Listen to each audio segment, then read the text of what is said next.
আপনার খেদমত, আপনার উপকার, নির্বাচনে বিজয়ী করা, সরকারে আনার ব্যাপারে আপনার সার্ভিসে তারা এত সন্তুষ্ট হয়েছে যে আপনার পরে সমস্ত রাগ দুঃখ ভুলে আপনাকে এখন পররাষ্ট্রমন্ত্রী। এটা একটা উপহার আপনি পেয়েছেন।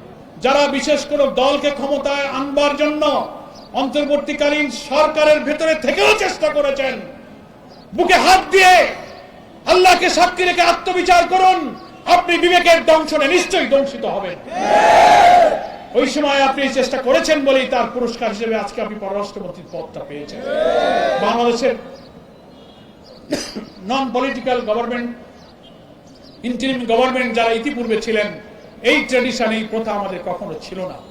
আপনি চট করে মেয়াদ শেষের অব্যবহিত পরেই আপনি মন্ত্রিত্বের পুরস্কার গ্রহণ করলেন, আর সরকারের মধ্যে থাকা লোকেরা আপনাকে পুরস্কার প্রদানও করল।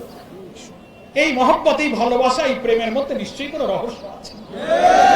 এই যে উভয় পক্ষের প্রেম এমনি এমনি হয় নাই, ক্ষমতায় আনার জন্য আপনি যথেষ্ট সার্ভিস দিয়েছেন, তার একটা কৃতজ্ঞতা তো করতে হয়। গুণ খাইলে তো গুণ গাইতে হয়। তাই আপনাকে এই পররাষ্ট্রমন্ত্রী পদটা উপহার দেওয়া হয়েছে।